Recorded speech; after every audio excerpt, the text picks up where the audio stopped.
En esta carta de Primera Corintios hemos llegado ya al problema número 12. Es un problema serio, es un problema de libertinaje que estaba viviendo esta congregación. Y como ya hemos estudiado bastante acerca del contexto de esta iglesia, sabemos que los hermanos que se congregaban en la iglesia de Corinto provenían de la ciudad de Corinto, y una ciudad famosa por su comercio, famosa por su religiosidad pagana, pero también famosa por justamente esto, el libertinaje sexual que se vivía en esa ciudad. Y ese libertinaje tenía un respaldo filosófico, y eso vamos a ver hoy también. Es importante cómo se puede llegar a racionalizar lo ilegal, lo incorrecto, lo inmoral, a base de simplemente argumentación. Así que el tema del libertinaje, eh, Pablo toca una frase que es muy interesante ahí: el estómago para los alimentos. Y no vamos a hablar nada acerca de alimentación ni de sistema digestivo. Es parte de un argumento falaz que se usaba para justificar justamente el libertinaje. Justificaban sus acciones basados en sus deseos. Y todo esto lo vamos a ver en 1 Corintios capítulo 6, de los versículos 12 al 20. Pero vamos a iniciar con una oración. Señor, te damos gracias porque tú nos permites abrir las páginas de tu palabra, Señor, que es el terreno por excelencia más seguro en el que podemos nosotros caminar confiadamente, y podemos escudriñarlo confiadamente sabiendo que ahí no hay maldad. En tu palabra no hay maldad, y toda tu palabra, como tú lo has dicho, es útil, es valiosa, es importante para todo creyente, a fin de que todos nosotros estemos preparados para toda buena obra.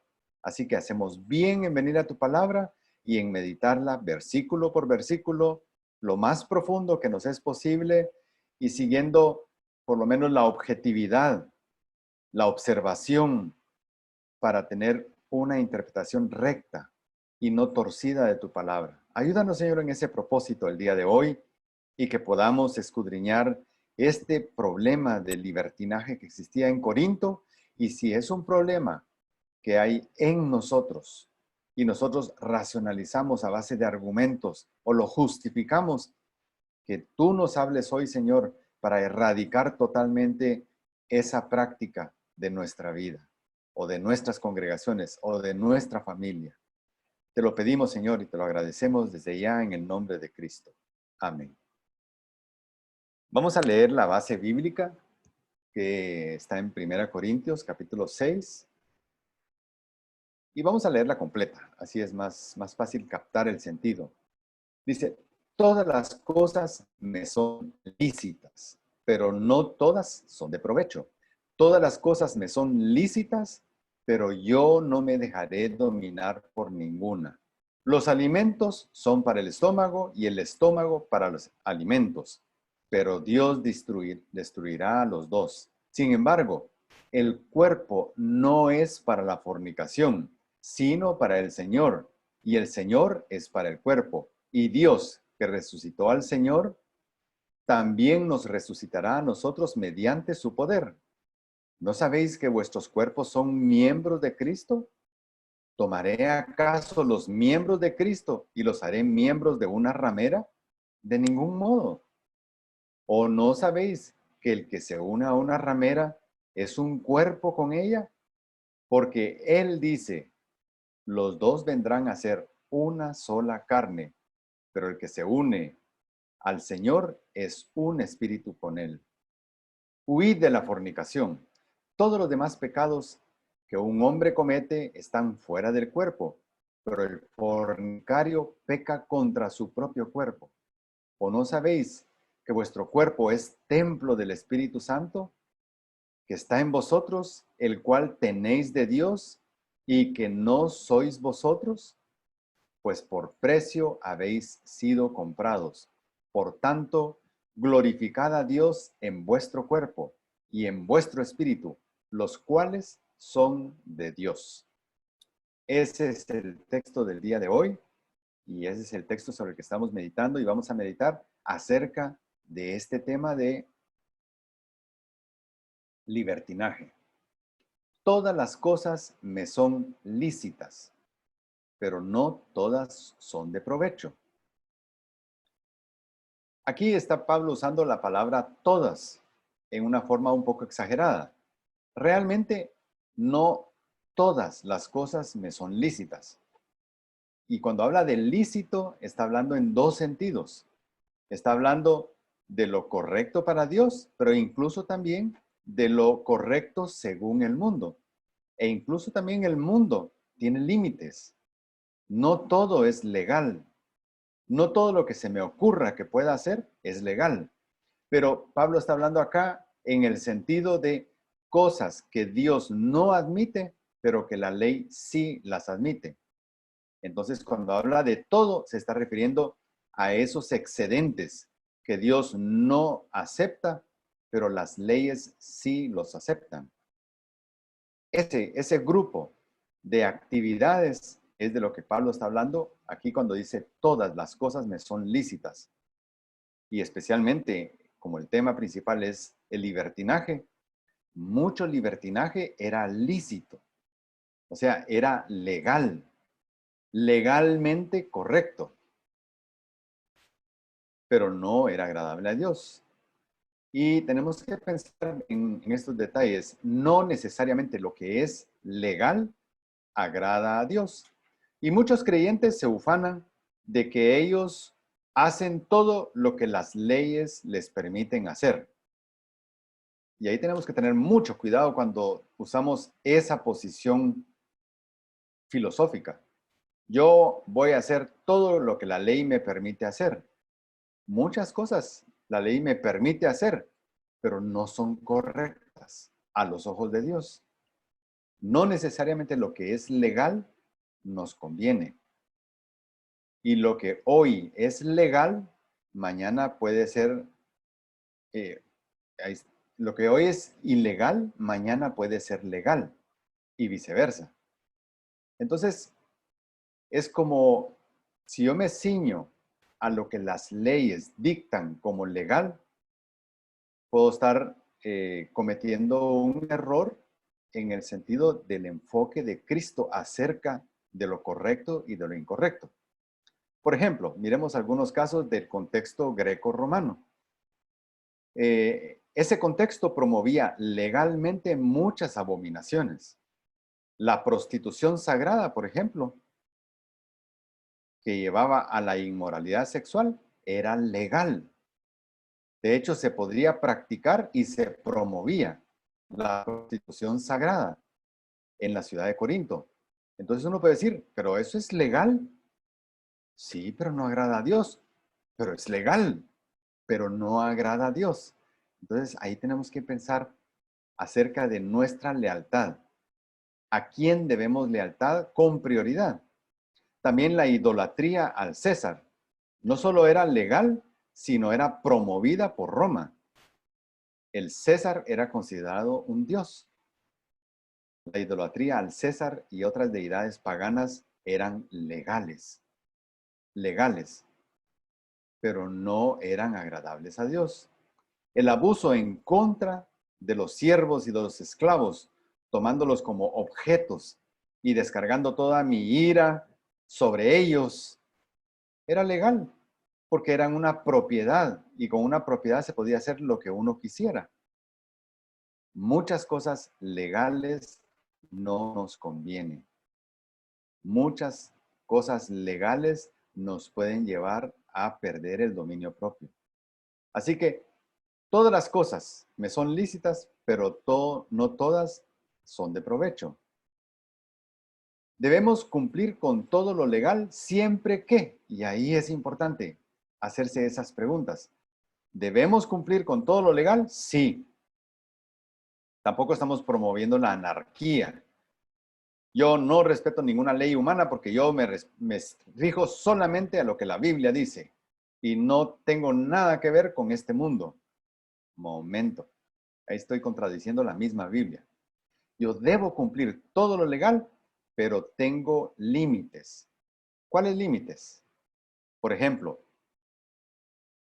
cumplo con todo lo legal siempre y cuando eso legal no vaya en contra de los principios de Dios. Cumplo con todo lo legal siempre y cuando no dañe la reputación de Cristo o dañe nuestra misión.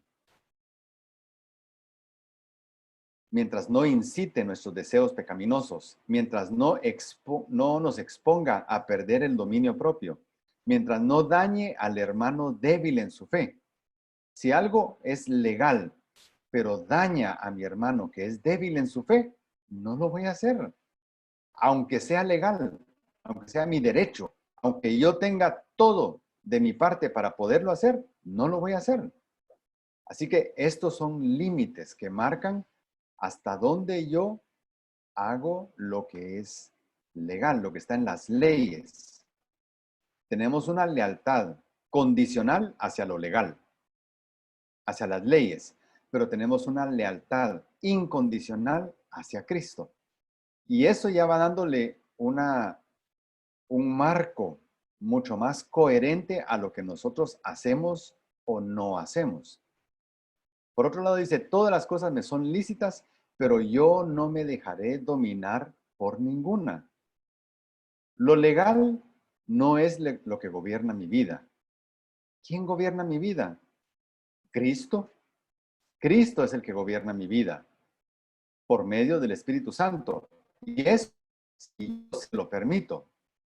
Ahí tenemos que recordar, son cosas que hemos visto ya varias veces, pero cuando yo reconozco a Jesucristo como mi Señor y Salvador, su Espíritu Santo viene a morar a mi corazón. Y el Espíritu Santo puede transformar mi vida, si yo se lo permito. Y si no, puede estar en mí, pero no poder actuar gracias a que yo no le permito actuar. Así que Cristo es el que gobierna nuestra vida. También mucho de lo legal no es mandatorio. ¿Cómo así? Vamos a ponerlo.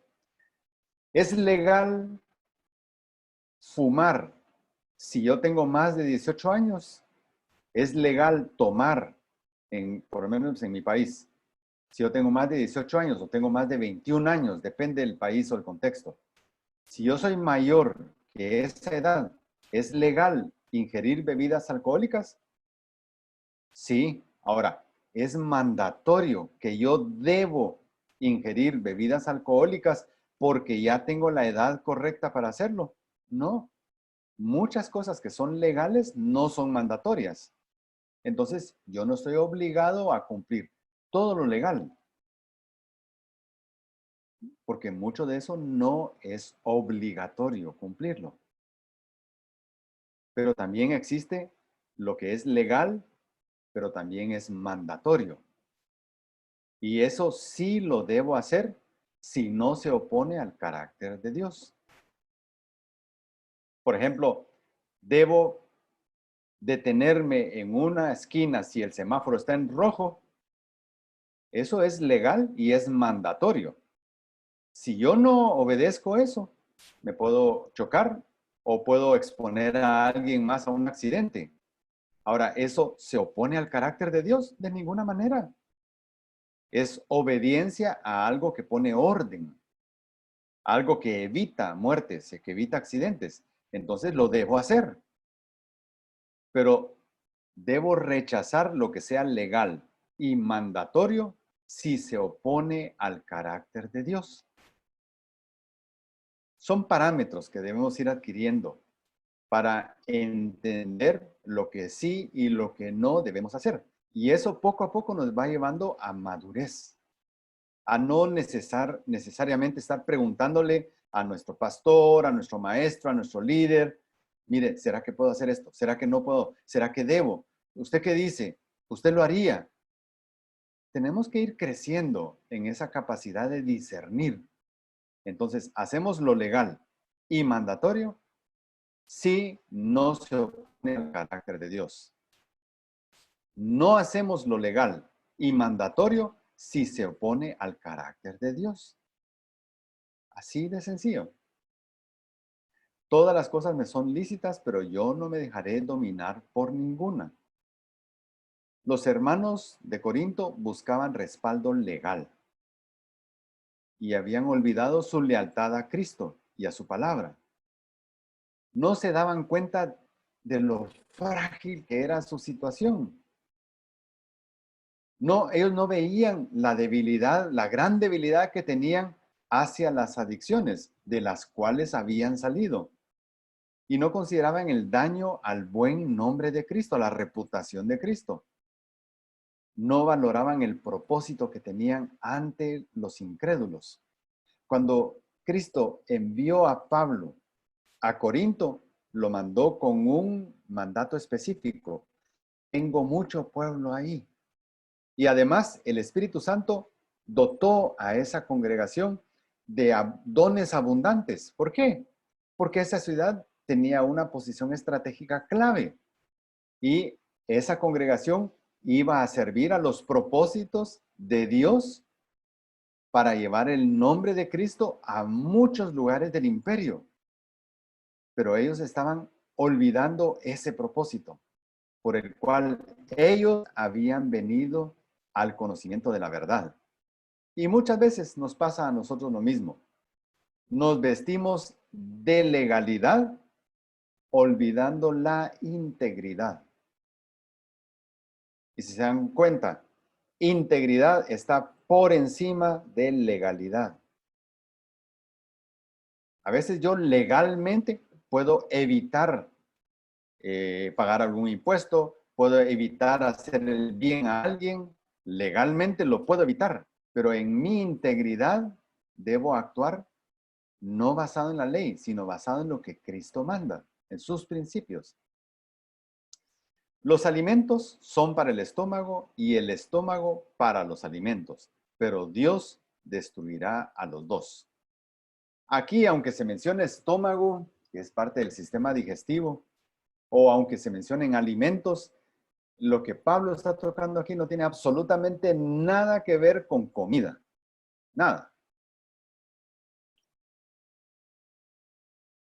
Pablo lo está tocando porque era un argumento.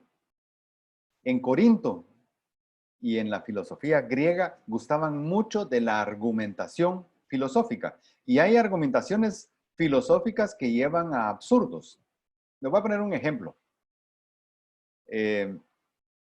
de una argumentación falaz, una argumentación absurda, pero que si yo la elaboro bien, puedo llegar a confundir a alguien o puedo llegar a usarla como un argumento. Yo puedo decir, por ejemplo, los perros son animales. Los gatos son animales. Entonces, los perros son gatos. ¿Por qué? Estoy usando una falacia en la argumentación. Los perros son animales. Los gatos son animales. En ambos casos estoy usando la misma palabra, animales y animales. Pero basado en ese argumento yo no puedo decir los perros son gatos. De esa manera, en Corinto se estaban usando falacias. ¿Cómo funciona este argumento lógico pero falaz? Les voy a explicar. Por eso que no tiene nada que ver lo que está diciendo Pablo con estómago ni con alimentos, solo con el argumento. Por un lado están los alimentos. Ok, tenemos todos los tipos de alimentos. Y por otro lado, tenemos el estómago, que es parte del sistema digestivo. ¿Cómo funcionaba el argumento? ¿Qué se hace con el estómago? Procesar alimentos para nutrirnos y para poder vivir y todo. Luego entonces, hay alimentos, hay estómago, y el estómago sirve para procesar alimentos. Luego entonces diría el argumento, tienes estómago y ahí hay alimentos, úsalo, come. Y parece muy razonable. Hay alimentos, tengo estómago. Mi estómago procesa alimentos. Luego entonces tengo enfrente alimentos y yo tengo estómago. ¿Qué es el mandato del argumento? Usa tu estómago y come alimentos. ¿Cómo lo usaban los hermanitos de la iglesia de Corinto? Miremos ahora una forma falaz de usar esto. Primero miremos, ¿suena lógico? Claro, pero su aplicación está mal. ¿Cómo lo usaban en Corinto? Por un lado está la prostitución lícita, o sea, legal. La prostitución legal.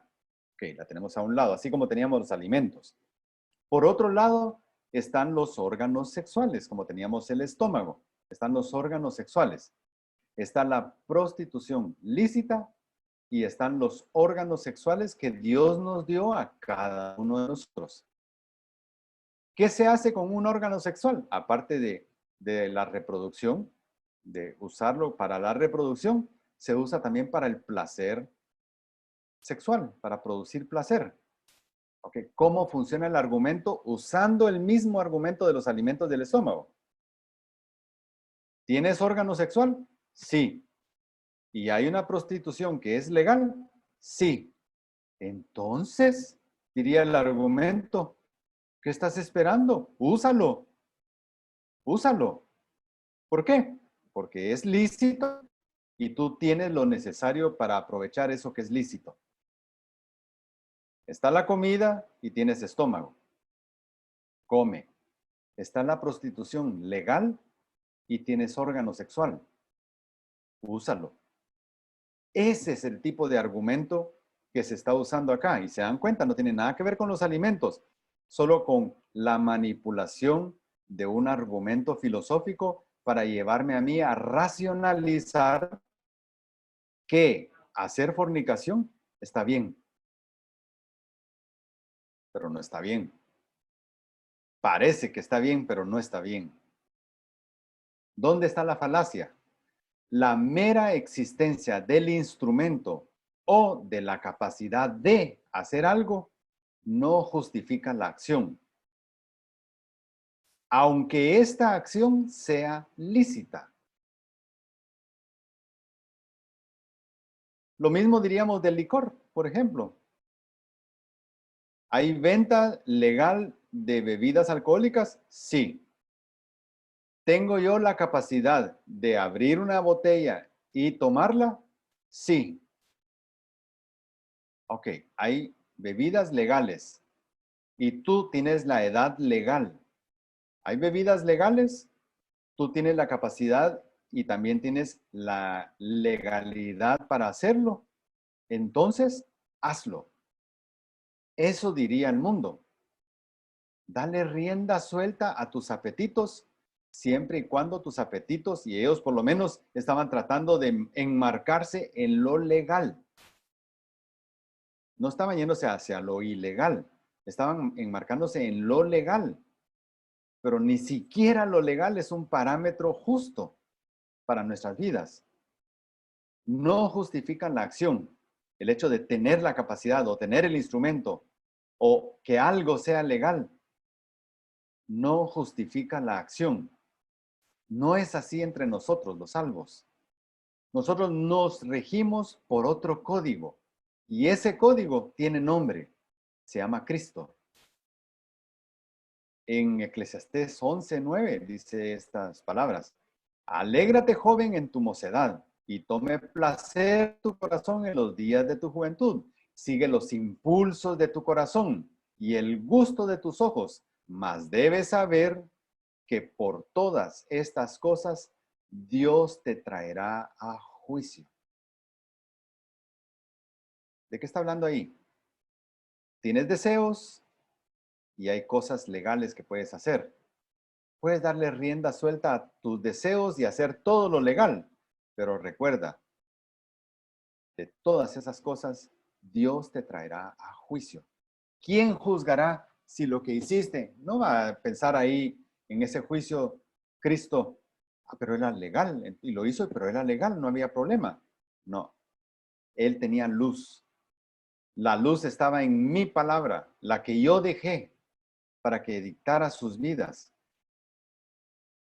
A pesar de que era legal, él tenía un mandato de orden superior a la legalidad de este mundo y no lo cumplió. Así que el juicio será duro, el castigo será duro, la corrección será dura también. Sin embargo, el cuerpo no es para la fornicación, sino para el Señor, y el Señor es para el cuerpo. ¿Qué enseñaba la filosofía gnóstica? Y es bueno meternos un poco hacia esos temas. El gnosticismo ya estaba empezando a desarrollarse en el siglo I, en el siglo en que Pablo escribe esta carta a la iglesia de Corinto. Era filosofía gnóstica. ¿Cuáles eran los tres principios importantes de esta posición filosófica? Primero, que el espíritu es inherentemente bueno. El espíritu es bueno. La segunda posición, el cuerpo es inherentemente malo, o lo material es malo. Lo espiritual es bueno, lo material es malo. El cuerpo incluido. Y tercero, que el espíritu es inmune a lo que haga el cuerpo. Miren, tres oraciones que definen bien esta posición proto-gnóstica, podríamos decir, porque es el inicio del gnosticismo. Estas premisas derivaron en dos grupos. Miren estos dos grupos. Por un lado, los ascetas. Esa palabra no es común para nosotros, pero es una palabra que existe, el ascetismo o los ascetas. ¿Qué decían ellos? Tomando la segunda premisa, decían, si el cuerpo lo desea, es algo malo. Todo lo que sea un deseo del cuerpo es malo. Entonces, ¿qué buscaban ellos hacer? Maltratar al cuerpo. De ese maltrato al cuerpo vienen muchas prácticas que la religión tradicional adoptó. Penitencias, cosas que hagan sufrir al cuerpo delante de Dios o en la presencia, entre comillas, en la presencia de Dios, hacer sufrir mi cuerpo para que Dios mire mi sufrimiento y se agrade de mi sufrimiento. ¿Por qué? Porque Dios es espíritu y yo estoy haciendo sufrir mi carne para que mi espíritu sea más agradable a Dios. Penitencias, ayunos severos. De ahí vinieron los ermitaños y se apartaron de la sociedad. Vivían en lugares solos, en cuevas, en montañas, sin contacto con nadie más. Vinieron los monasterios derivados de personas que se agruparon alrededor de los ermitaños. Sucedieron las órdenes monásticas, los monasterios, votos de silencio, votos, diferentes tipos de votos inventados por el ser humano. Pero todos tienen un origen, el ascetismo, el deseo de hacer sufrir al cuerpo para domarlo, para tomar control de él, maltrato del cuerpo. Pero había otro grupo que tomaba la tercera premisa, donde decía, si el espíritu es inmune a lo que haga el cuerpo, entonces se hacían la misma pregunta que los de arriba, que los ascetas. Si el cuerpo lo desea, entonces dáselo al cuerpo. ¿Por qué? Porque lo que haga el cuerpo no afecta al espíritu. Esas dos corrientes tomaron direcciones bien diferentes. Los ascetas se volvieron un grupo que fue ganando reputación religiosa con los siglos. El ascetismo se metió en la iglesia cristiana a tal punto que sin querer nosotros, los cristianos de hoy, hacemos muchas prácticas que hacen sufrir al cuerpo y sentimos que si no sufre el cuerpo, si no sufrimos nosotros al dar algo, al hacer algo, al donar algo, al hacer un acto bueno, si no hay sufrimiento en nosotros, no tiene valor para Dios. Eso es ascetismo, aceptado por nosotros. Muchas prácticas de ayuno severo que se autoimponen creyentes, primero, no fueron ordenadas por Dios. Dios en el Antiguo Testamento solo ordenó ayuno una vez al año. Una vez al año, el día de expiación. El 10º día del 7º mes, día de expiación. Pero fuera de eso, no había más ayuno. Los hombres fueron agregando. Los fariseos agregaron 3 ayunos a la semana.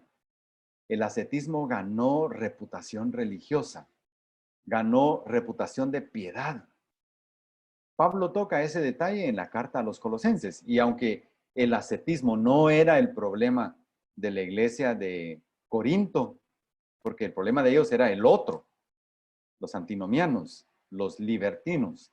Pero miremos qué dice Pablo en relación al ascetismo aceptable dentro de la congregación. Dice, si habéis muerto con Cristo a los principios elementales del mundo, ¿por qué, como si aún vivierais en el mundo, os sometéis a preceptos tales como no manipules, no pruebes o no gustes, no toques? Todos los cuales se refieren a cosas destinadas a perecer con el uso, según los preceptos y enseñanzas de los hombres. Tales cosas tienen a la verdad.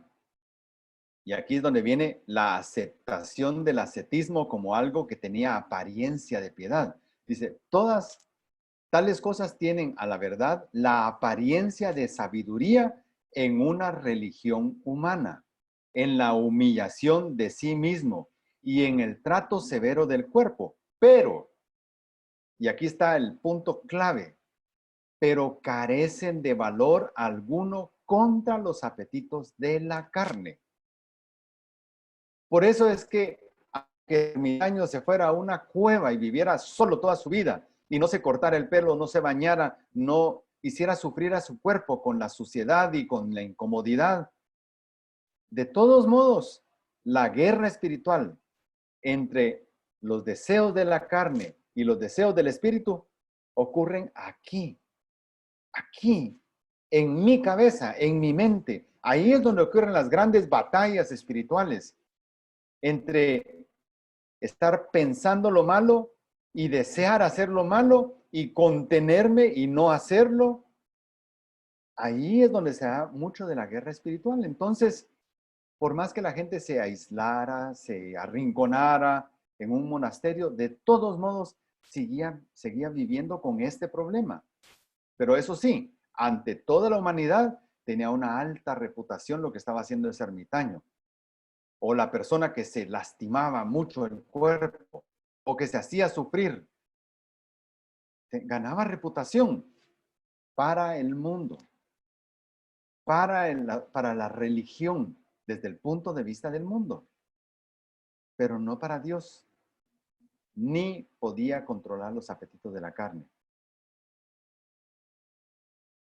Los apetitos de la carne no deben gobernarnos. Dios, a diferencia de ese argumento falaz, de tengo órganos sexuales y hay algo legal sexual que puedo hacerlo, entonces lo hago. ¿Por qué? Porque tengo órganos y entonces lo hago. No es así. Nosotros no somos seres netamente instintivos. Nuestro instinto tiene que estar gobernado por Cristo. ¿Qué dice en 1 Tesalonicenses 4, 3 al 7? Dice, porque esta es la voluntad de Dios, vuestra santificación. Es decir, que os abstengáis de inmoralidad sexual, que cada uno de vosotros sepa cómo poseer su propio vaso. Y ahí no se refiere a un vaso, se está refiriendo a su relación especial con su mujer o la mujer con su esposo. Cómo poseer su propio vaso en santificación y honor, no en pasión de concupiscencia, como los gentiles que no conocen a Dios, y que nadie peque y defraude a su hermano en este asunto, porque el Señor es el vengador de todas estas cosas, como también antes os lo dijimos y advertimos solemnemente, porque Dios no nos ha llamado a impureza, sino a santificación. Eso es mandatorio para nosotros. ¿Dónde o cómo se puede cumplir esa premisa? En donde sí podemos cumplir es como parte del cuerpo de Cristo. Y ahí Pablo lo dice, Sin embargo, el cuerpo no es para la fornicación, sino para el Señor y el Señor para el cuerpo. Yo soy parte del Señor y el Señor es parte mío. Ahí sí, hagamos entonces esa fusión. El cuerpo es para el Señor y el Señor para el cuerpo. Somos el cuerpo de Cristo, somos la esposa del Cordero. Dice en Efesios 5, 23 y 27, dice, porque el marido es cabeza de la mujer, así como Cristo es cabeza de la iglesia, siendo él mismo el salvador del cuerpo, a fin de presentársela a sí mismo una iglesia en toda su gloria, sin que tenga mancha, ni arruga, ni cosa semejante, sino que fuera santa e inmaculada. Ese es el deseo de Cristo para su iglesia, para nosotros, los salvos, que somos la iglesia de Cristo, que nos mantengamos limpios, puros, sin mancha, porque nos debemos a Él. Por consiguiente, dice Romanos 12:1, hermanos, os ruego por la misericordia de Dios que presentéis vuestros cuerpos como sacrificio vivo y santo, agradable a Dios, que es vuestro culto racional. Y Dios, que resucitó al Señor, también nos resucitará a nosotros mediante su poder. Y ahí viene otro argumento que muchos usan. Es cuando nos muramos, todo se acabó. Así que aquí en vida es que tenemos que hacer todo lo que querramos hacer, porque muertos ya se acabó todo. La Biblia no nos enseña eso. La Biblia enseña claramente que el ser humano no muere del todo. Muere su parte física y se destruye, pero su espíritu, su parte inmaterial, su alma, ella sobrepasa el nivel de la muerte. ¿Por qué? Porque hay instancias eternas que tienen que cumplirse de acuerdo a lo que cada quien hizo en vida, de acuerdo a lo que cada quien decidió en vida. Hay destino eterno diferente para unos y para otros. Así que la muerte es la muerte de nuestro cuerpo. Nuestra alma sobrevive. La evidencia más importante de esto es que Cristo resucitó y hasta el momento Él es el único que ha resucitado para no volver a morir. Que dice 1 Corintios 15, 33 y 34 o Hechos 17, 31. Dice, no os dejéis engañar. Las malas compañías corrompen las buenas costumbres. Sed sobrios, como conviene, y dejad de pecar. Le está hablando a creyentes. Dejen de pecar. Si fuera imposible que un salvo pecara, esto es ridículo que lo esté diciendo Pablo. Pero lo está diciendo porque es posible que un salvo peque. Dejad de pecar, porque algunos no tienen conocimiento de Dios. Para vergüenza vuestra lo digo. Se mantienen pecando como que si no supieran nada de Dios.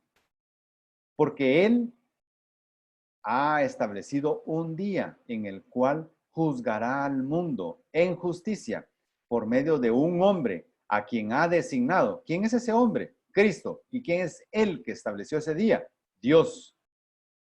Habiendo presentado pruebas a todos los hombres al resucitarle de entre los muertos. Esa nos da solo la certeza de que existe resurrección. Y por lo tanto hay eventos en los que nosotros estaremos presentes después de nuestra muerte. ¿No sabéis que vuestros cuerpos son miembros de Cristo? Y esa es una pregunta para avergonzar a estos hermanos de Corinto, porque Él les había enseñado eso ya. ¿No sabéis que vuestros cuerpos son miembros de Cristo? ¿Ya se les olvidó? ¿Tan ignorantes son? ¿Tan olvidadizos son? Yo se los enseñé 18 meses con ustedes. Todo eso está atrás de esa pregunta, porque es una pregunta para causar vergüenza. El ser salvo nos hace miembros de su cuerpo. Cristo es la cabeza y Él es el único en quien debemos crecer.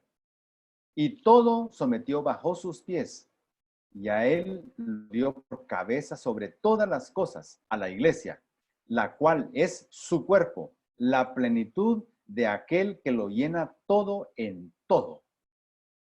Ahí estamos viendo al Verbo eterno con todas sus cualidades de infinitud, de todo poder. Y Él es el único en quien debemos crecer a fin de capacitar a los santos para la obra del ministerio, para la edificación del cuerpo de Cristo, sino que hablando la verdad en amor, crezcamos en todos los aspectos en aquel que es la cabeza, es decir, Cristo. En Él es que debemos crecer. ¿Tomaré acaso los miembros de Cristo y los haré miembros de una ramera? De ninguna manera. Yo no diría aquí, ¿cómo así? ¿Los miembros de Cristo de una ramera? No, ¿cómo va a ser? No. ¿Llevarla a una iglesia local? No. ¿O hacerlo enfrente de un pastor? No. Pero estamos pensando demasiado limitado. Yo, si soy un salvo, soy miembro de Cristo, del cuerpo de Cristo. Si yo cometo una infidelidad, estoy usando parte del cuerpo de Cristo para que le sea infiel a Cristo. La fornicación es un doble acto de infidelidad. Si yo soy un casado, por ejemplo, y yo cometo fornicación, estoy cometiendo un doble acto de infidelidad. Primero, soy infiel, estoy siendo infiel a mi esposa o la esposa a su esposo, pero no solo eso. Si además de ser casados, somos salvos, estoy cometiendo yo un acto de infidelidad contra Cristo. ¿Por qué? Porque yo soy la desposada. Yo soy la novia que está esperando las bodas del Cordero. Y sí es importante que sepamos que aunque yo cometiera una infidelidad de ese tipo, si yo ya soy salvo, eso no anula la fidelidad de Dios.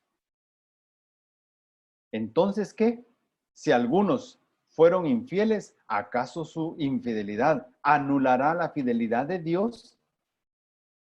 De ninguna manera. Pero la infidelidad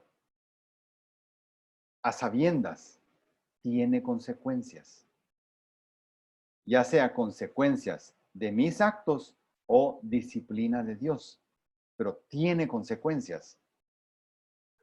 David fue un hombre conforme al corazón de Dios, pero él cometió actos graves de infidelidad y eso le llevó a tener consecuencias. Esas consecuencias lo siguieron el resto de sus días hasta que murió.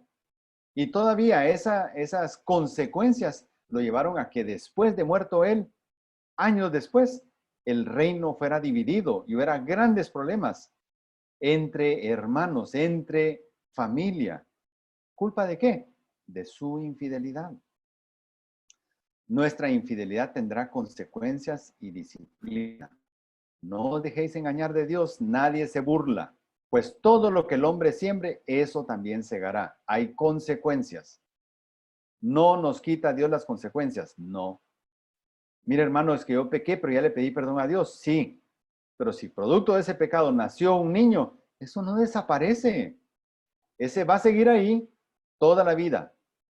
Y más vale que sea responsable con lo que hizo toda su vida.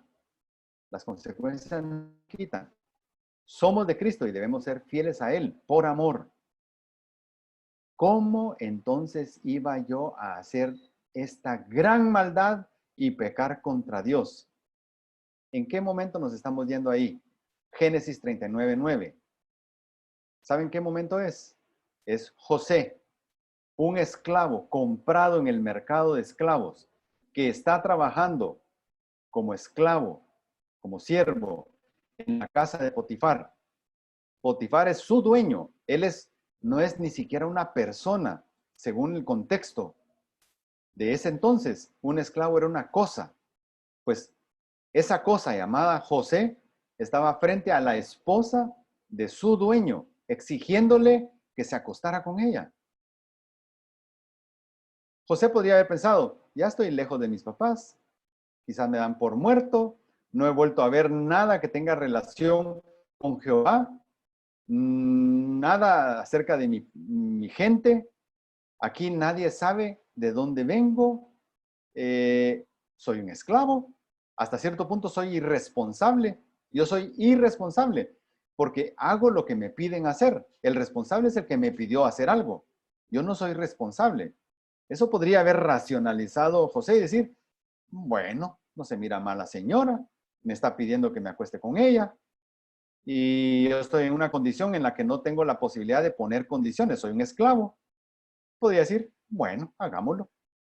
Pero él tenía principios.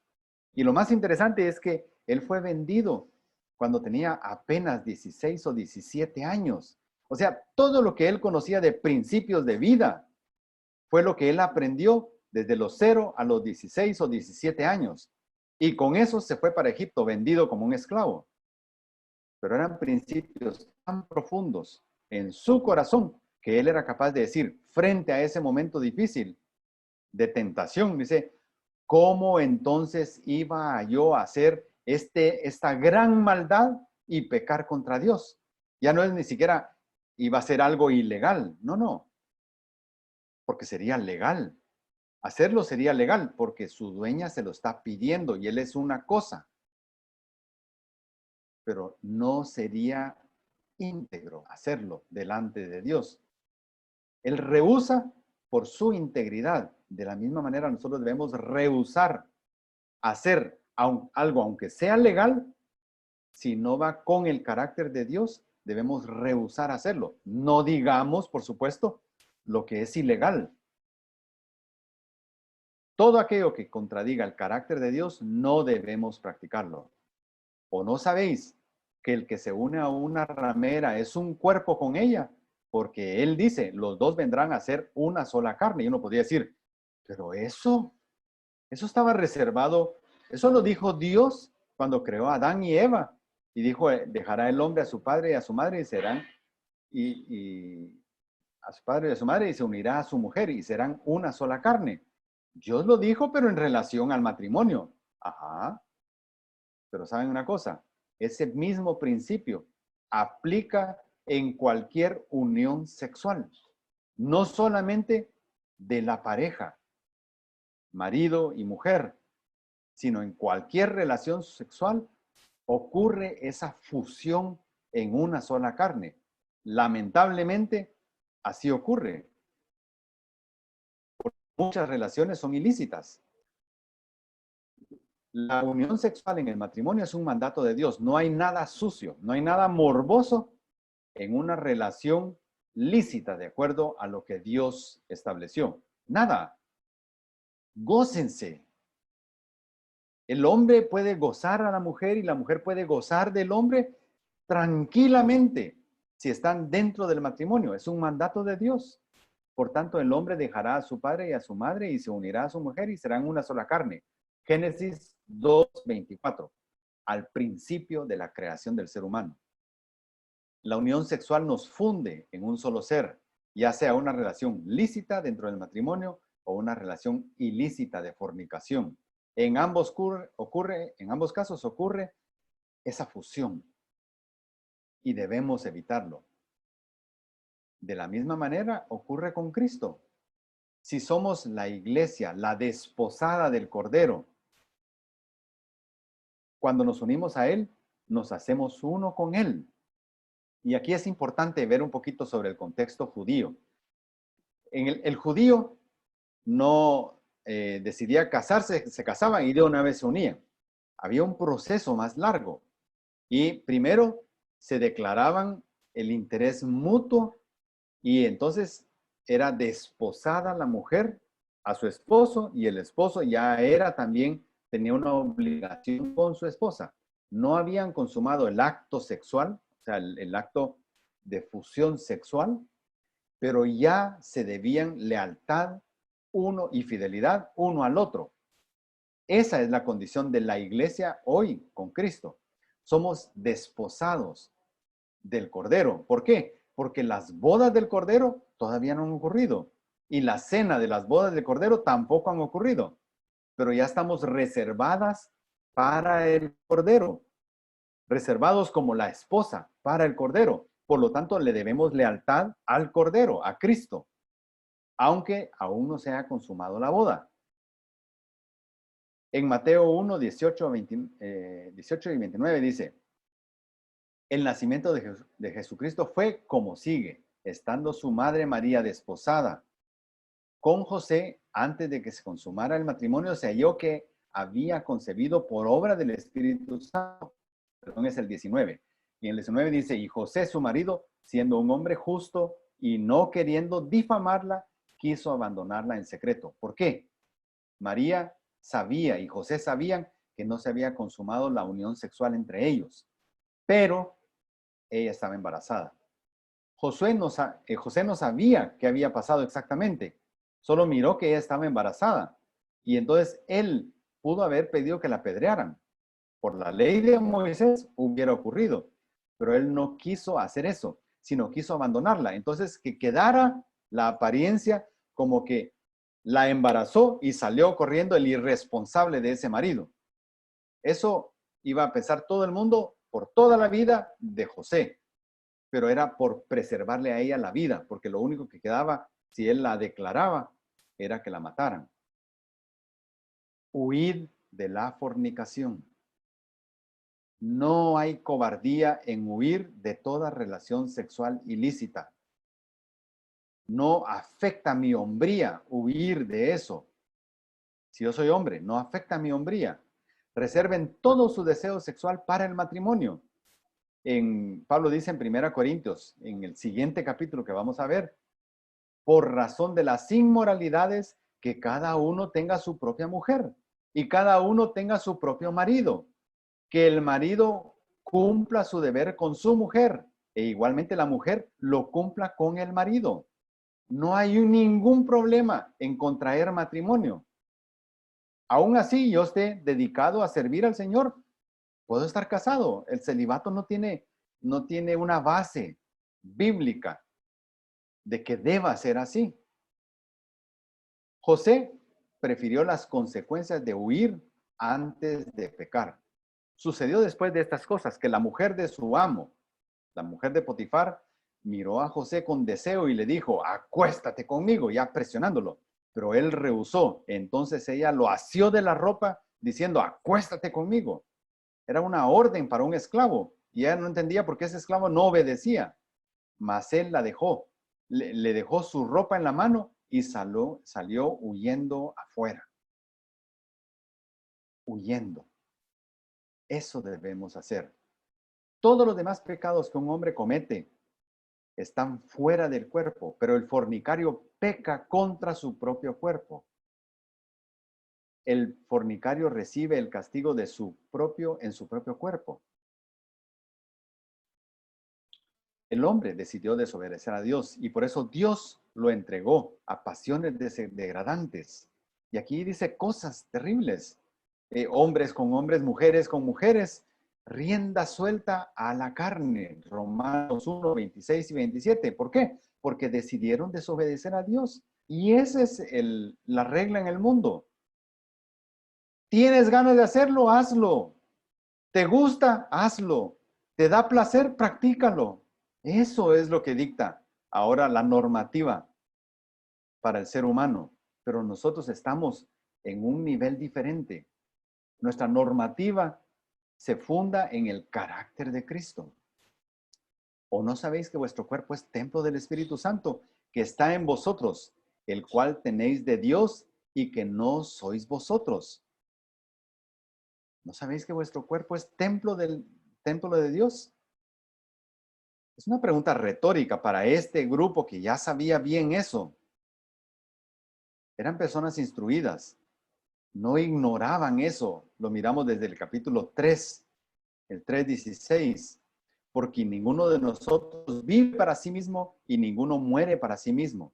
Pues si vivimos, para el Señor vivimos. Y si morimos, para el Señor morimos. Por tanto, ya sea que vivamos o que muramos, del Señor somos. Porque para eso Cristo murió y resucitó, para ser Señor tanto de los muertos como de los vivos, dice en Romanos 14. Nuestro propósito es vivir para Él y agradarle a Él, pues por precio habéis sido comprados. Por tanto, glorificad a Dios en vuestro cuerpo y en vuestro espíritu, los cuales son de Dios. Pablo lo resume muy bien en la carta a los Gálatas, en Gálatas 5, 1 al 13.